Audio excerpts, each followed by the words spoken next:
Mhasrul police हद्दीतील खुनाचा गुन्हा अवघ्या 24 तासांमध्ये उघडकीस आणून अनोळखी आरोपी निष्पन्न करून 4 आरोपी जेरबंद करण्यात गुन्हे शाखा युनिट क्रमांक 1 ला यश आले। म्हसरूळ पोलीस ठाणे हद्दीत 16 जूनला एका रिक्षा चालकाचा दगडाने ठेचून खून करण्यात आला होता। अनोळखी इसमांनी अज्ञात कारणावरून त्यांचा मयत प्रकाश तोडकर याचा खून केल्याची योगेश अशोक तोडकर यांच्या फिर्यादीवरून म्हसरूळ पोलीस ठाण्यात गुन्हा दाखल करण्यात आला होता। पोलीस उपायुक्त प्रशांत बच्छाव, सहाय्यक पोलीस आयुक्त संदीप मिटके यांनी घटनास्थळी भेट देऊन गुन्ह्यातील आरोपितांचा शोध घेऊन गुन्हा उघडकीस आणण्याबाबत म्हसरूळ पोलीस ठाणे आणि गुन्हे शाखेचे पोलीस पथकांना मार्गदर्शन केलं होतं। गुन्हे शाखा युनिट 1 सदर गुन्ह्याचा समांतर तपास करत असताना सीसीटीव्ही फुटेजच्या आधारे सदर आरोपी यांचा शोध घेत असताना पोलीस उपनिरीक्षक रवींद्र बागुल, प्रशांत मरकड आणि विशाल चारोस्कर यांना गुन्ह्यातील संशयित आरोपी हे पिंपरी चिंचवड भागात फिरत असल्याची खात्रीशीर बातमी मिळाली।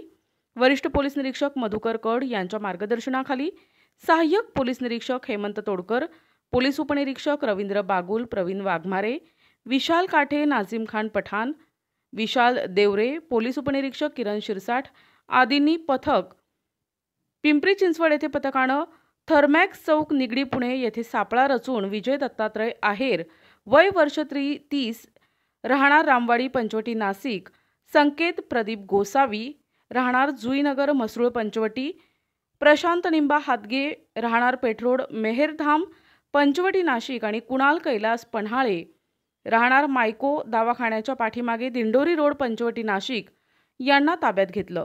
विजय आहेर आणि मयत प्रशांत तोडकर यांच्या काही दिवसांपूर्वी झालेल्या शाब्दिक वाद झाले होते।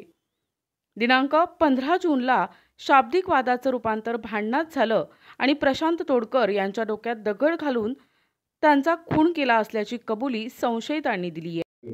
काल सकाळी म्हसरूळ पोलीस स्टेशन येथे एक अज्ञात व्यक्तीची डेड बॉडी मिळाल्यावरून म्हसरूळ पोलीस स्टेशन येथे गुन्हा दाखल करण्यात आला।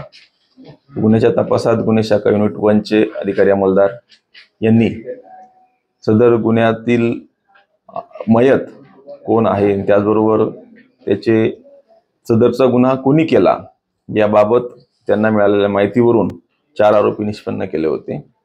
तसेच त्यांना ही माहिती मिळाली की ते 4 आरोपी पिंपरी चिंचवड येथे असल्याबाबत कळाले। तात्काळ त्यांनी एपीआय तोडकर आणि अंमलदार त्या ठिकाणी पाठवून त्यांना तिथे अटक केलेली आहे। सदर गुन्ह्यामध्ये आरोपी आणि मयत यांच्यात जुना वाद होता। जुन्या वादाच्या कारणावरून खून केल्याचं प्राथमिकदृष्ट्या दिसून येत आहे। तपासात पुढे त्यांचे आणखी इतर काही वाद होते का याबाबत तपास चालू आहे। जुना नक्की कोणता वाद होता? आरोपीच्या भावाची रिक्षा या मयताकडे होती, त्यात त्यांच्या पैशावरून वाद होता आणि इतर काही त्यांचे काही संबंध होते का किंवा अनैतिक संबंधातून आहे का हे तपासात निष्पन्न केले जाईल।